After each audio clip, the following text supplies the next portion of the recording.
예루살렘으로 이렇게 입성을 하시는데, 우리가 지난주에도 예루살렘에 들어가시는 그 모습을 살펴보았는데, 예수님이 예루살렘에 들어가가지고 굉장히 큰 대접을 받으려고 들어간 것이 아니라 우리의 죄를 위해서 십자가에 죽기 위해서 예루살렘으로 입성하시는데, 오늘 그 장면인데, 예수님이 입성하실 때에 한 나귀를 타셨는데, 나귀도 어린 나귀, 이 나귀 새끼를 타고 예루살렘으로 입성했어요.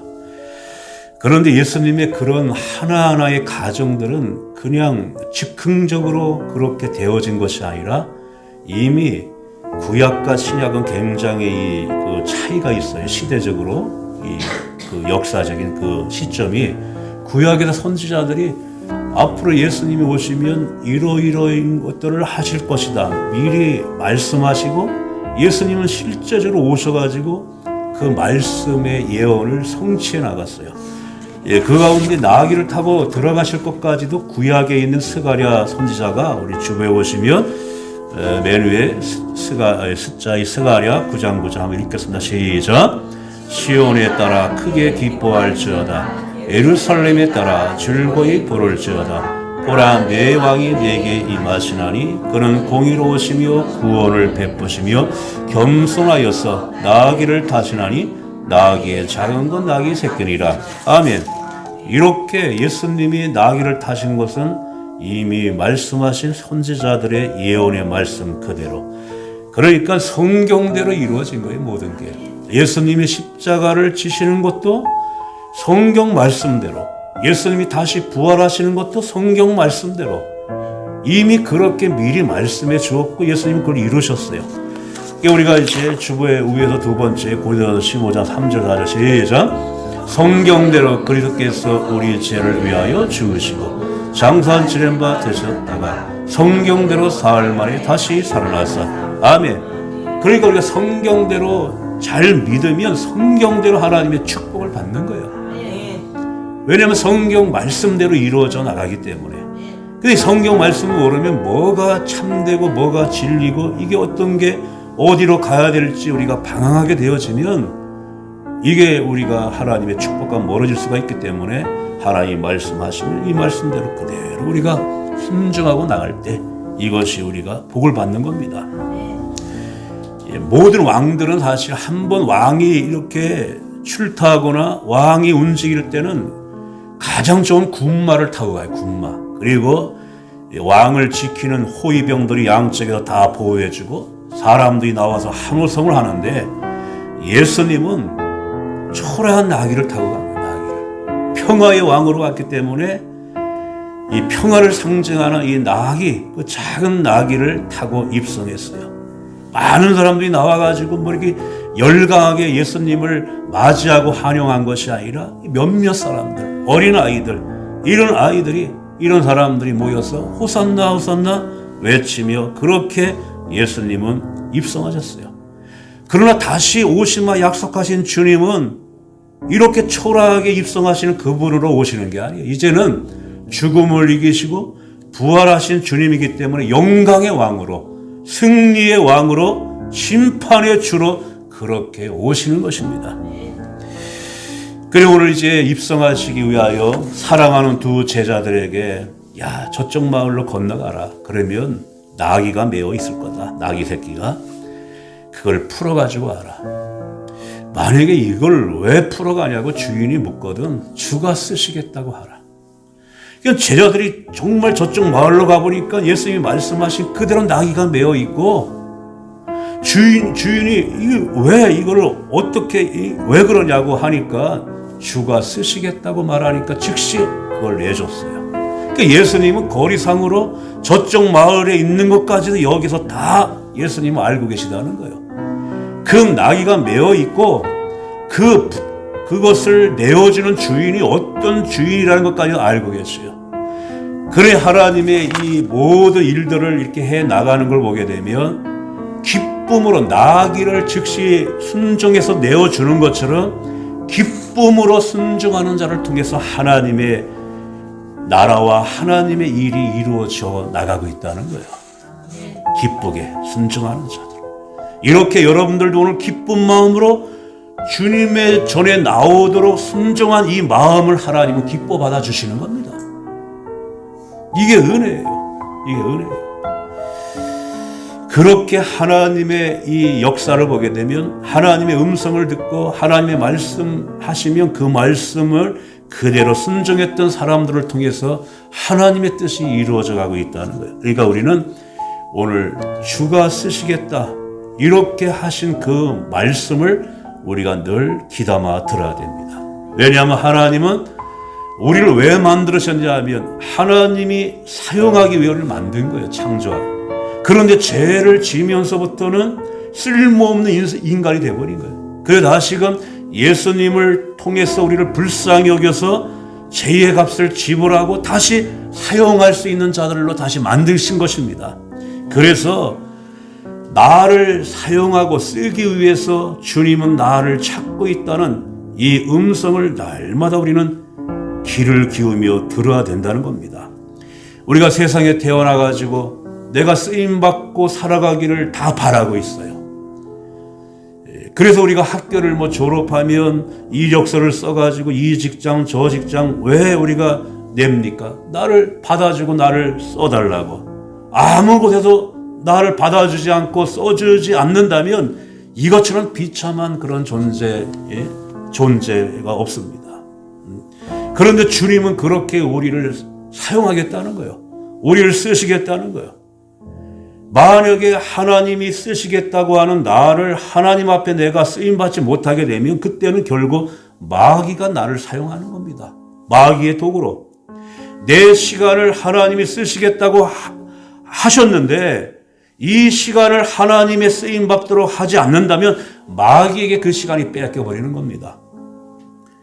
우리가 가진 물질도 하나님이 쓰시겠다고 하시는데 그렇지 못하면 사탄이 뺏어서 세상에서 방탕하게 다 허비하게 되어버립니다. 육체를 하나님의 영광을 위해 사용하기를 원하시는데 그렇지 못하면 마귀에게 노예가 돼가지고 마귀에게 이끌려서 그냥 그렇게 살아갈 수밖에 없기 때문에 하나님이 나를 택하신 것도 나를 부르신 것도 하나님의 영광된 존재로 사용하기 위하여 쓰시기 위하여 그렇게 나를 하나님의 은혜 가운데 구원해 주신 것입니다.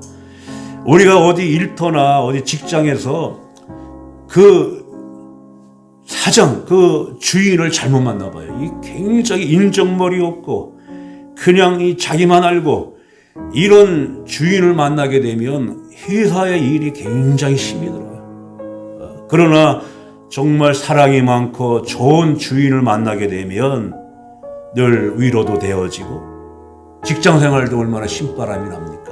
그런데 나를 쓰고 사용하게 하시는 그 주님은 사랑의 주님이에요. 자비가 많고 비전을 가지고 그렇게 나를 써서 하나님의 영광된 존재로 그렇게 하시겠다고 하는 그분이 나의 주인이라는 겁니다. 그 주님은 우리를 쓰시는 주님은 정말 어떻게 우리를 사용해 주시냐 하면 우리가 주부해 보시면 밑에도 두 번째 사자 이사야 42장 3절 시작. 상한 갈대를 꺾지 아니하며 꺼져가는 등불을 끄지 아니하고 진실로 정의를 시행할 것이며. 아멘. 세상에는요 상해버린 이 갈대 같은 자는 그냥 쓸모없다고 그냥 내쳐버려요. 이제 너는 더 이상 꺼져가고 있지. 신경도 안 씁니다. 그런데 주님은 상한 갈대 또 꺼져가는 등불도 끄지 아니하시고 꺾지 아니하고 그렇게 사용하신다는 거예요. 이게 정의를 시행할 것이며 진실로 정의, 이 정의라고 하는 것이 뭐냐 하면 억울한 사람의 소원도 풀어지고 연약한 자, 꺼져가고 상하여져서 꺾어져가는 자를 다시금 싸매어지고 다시금 그를 일으켜 세우는 것이 정의입니다. 우리의 주인 되어주시는 예수님이 그렇게 상한 갈대도 꺾지 아니하고 꺼져가는 등불도 끄지 아니하고 그렇게 우리의 주인 되신 주님이 그렇게 우리를 들어 사용하기를 원한다는 겁니다. 그러니까 우리는 입으로 이제는 이런 주님, 그 주님 앞에 내가 주님을 더욱더 의지하며 살아가야지. 이런 고백이 나오는 거예요. 예. 정말 우리가 이제 신앙생활 하다 보면 여러 가지 어려운 순간이 많이 닥쳐오고 또 여러 가지 힘든 일이 많이 있어요. 어쩌면 그런 가정에 하나님은 더 좋은 것을 주시기 위해서 우리를 한번 이렇게 단련하면서 우리 입을 통해서 고백을 받기를 원하시는 것이 많아요.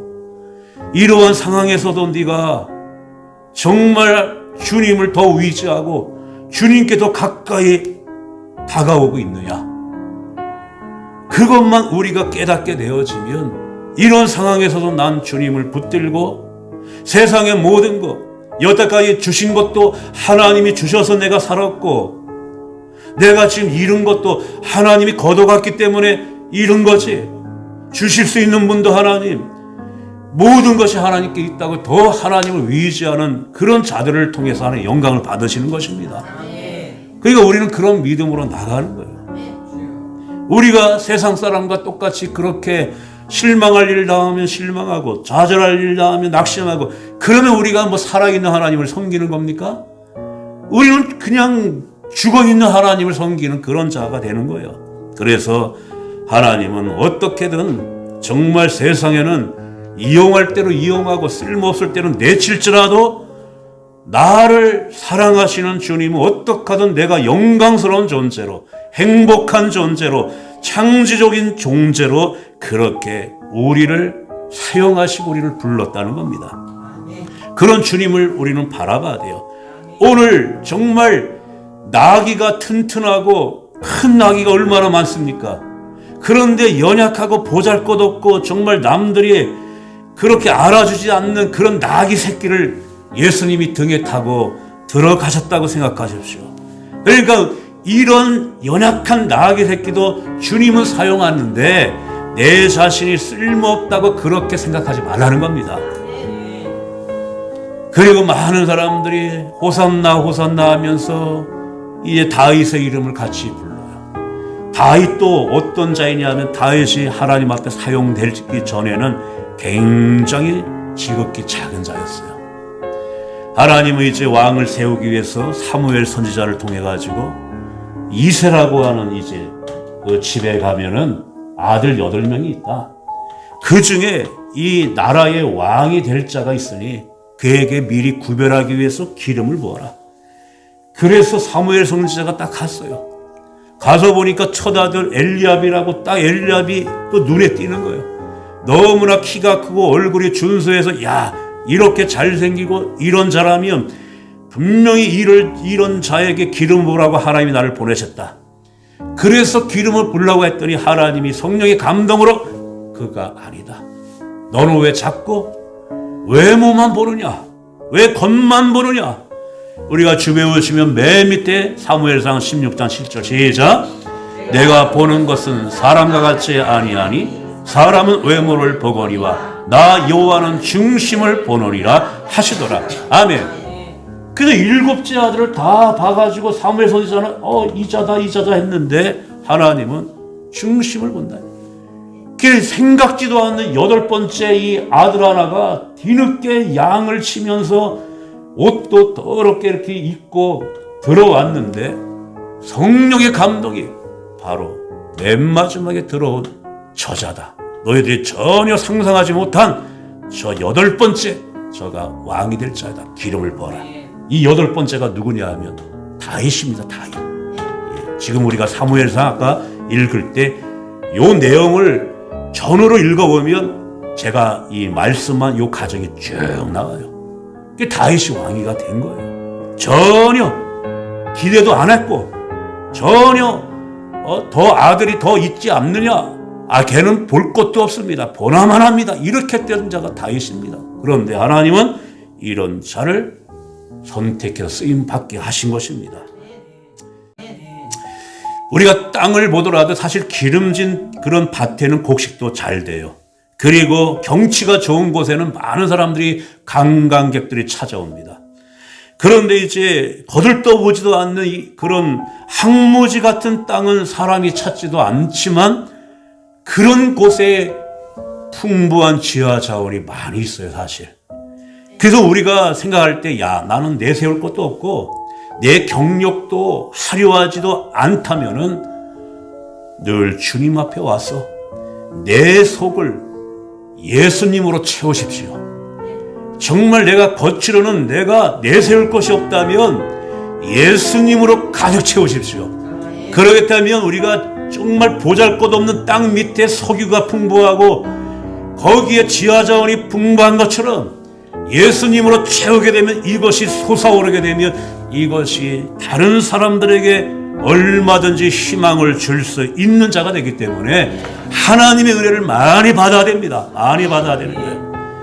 우리는 이런 생각을 할 때가 많이 있어요. 야, 내가 좋은 환경에서 좋은 부모 밑에서 태어났다면 세상을 흔들 만한 그런 인물이 되었을 텐데, 그런데 내가 다른 부모 밑에서 태어났다면 나라는 사람은 없는 거예요, 사실.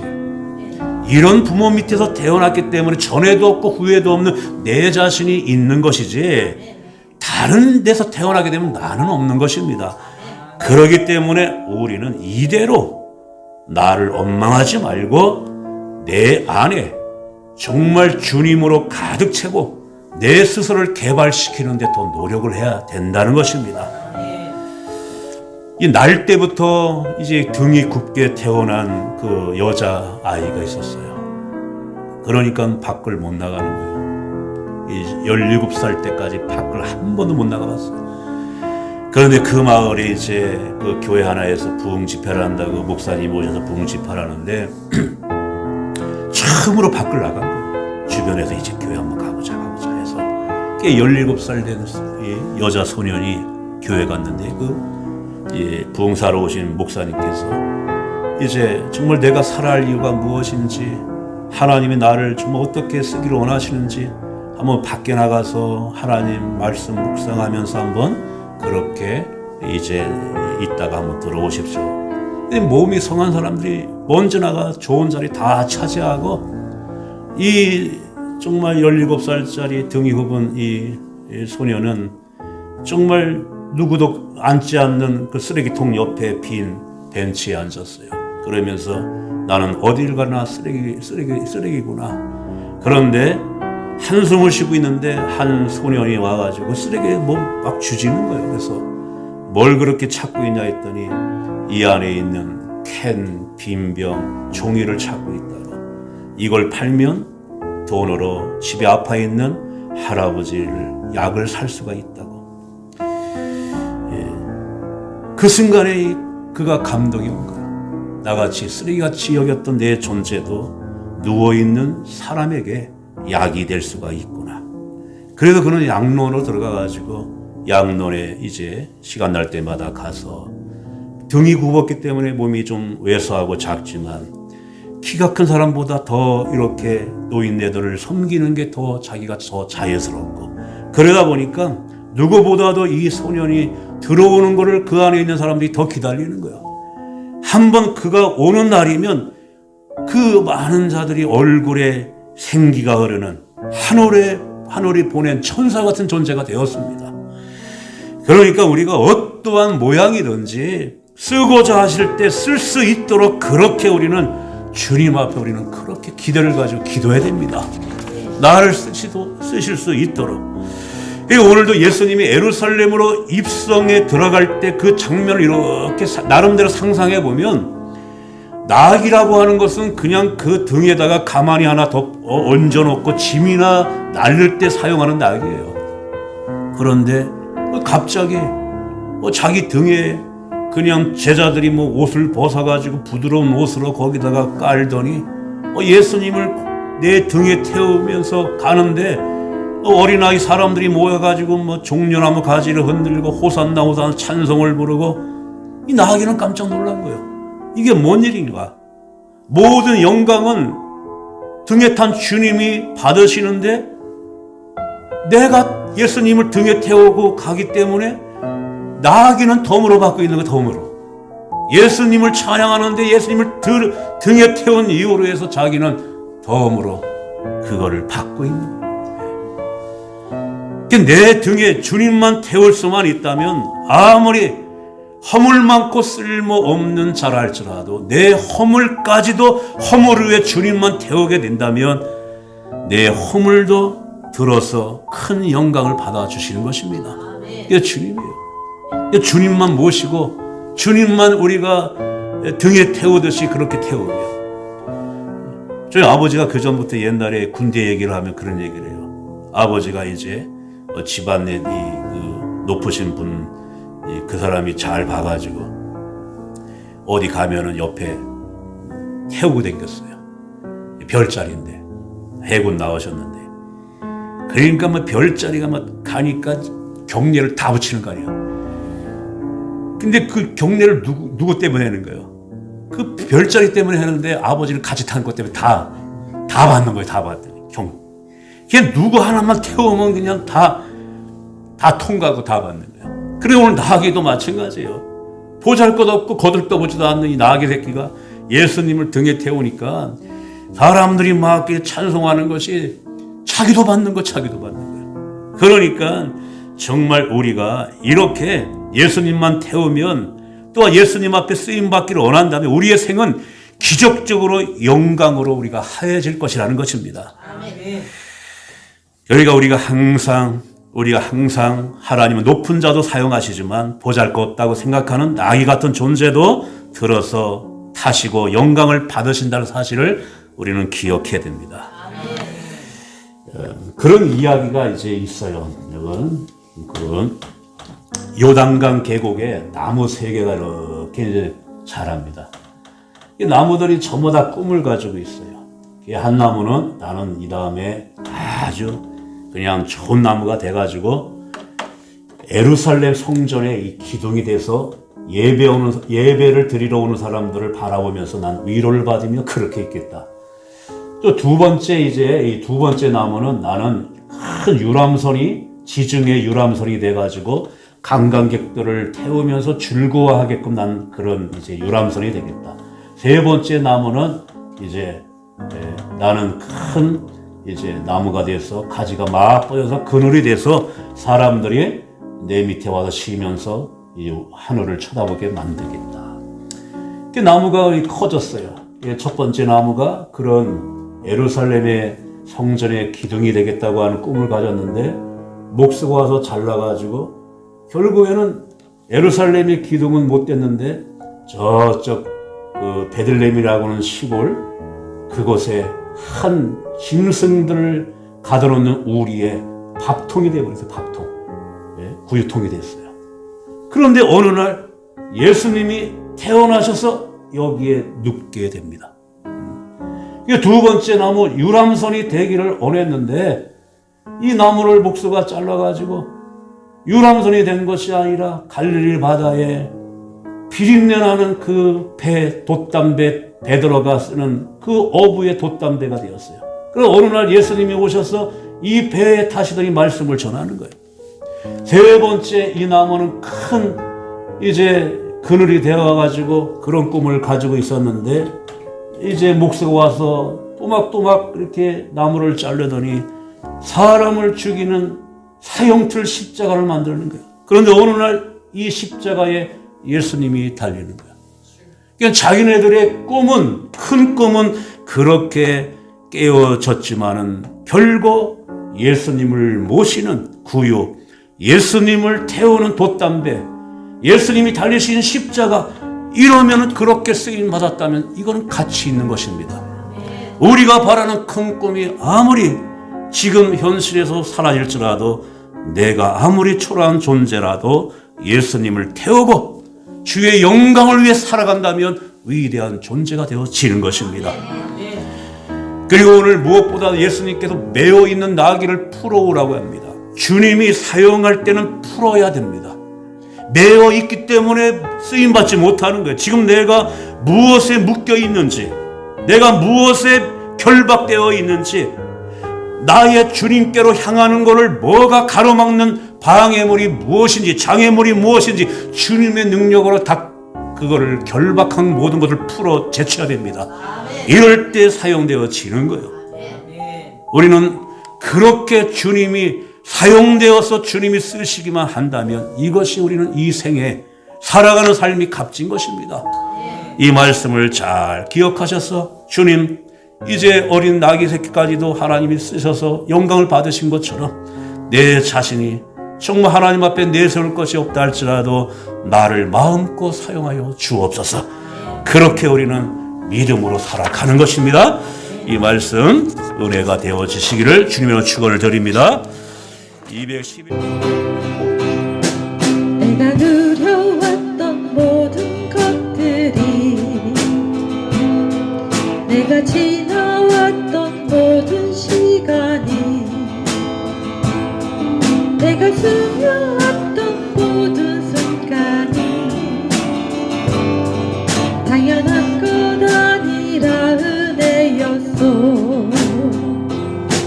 아침 해가 뜨고 저녁에 노을, 봄의 꽃향기와 가을의 열매, 변하는 계절의 모든 순간이 당연한 것 아니라 은혜였소.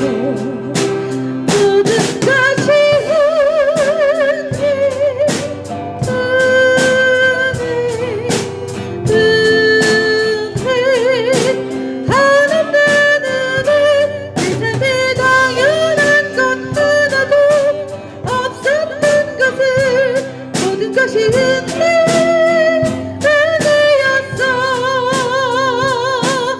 내가 이 땅에 태어나 사는 것, 어린아이 시절과 지금까지 숨을 쉬며 살며 꿈을 꾸는 삶, 당연한 것 아니라 은혜였소. 내가 하나님의 자녀로 살며 오늘 찬양하고 예배하는 삶, 복음을 전할 수 있는 축복이 당연한 것 아니라 은혜였어.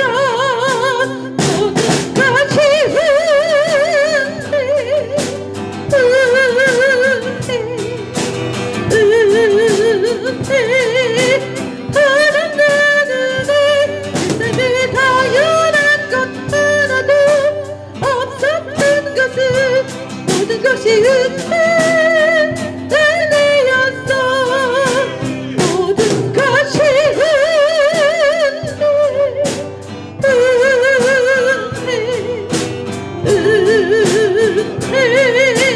하나님은 세상에 당연한 것 하나도 없었던 것을, 모든 것이 은혜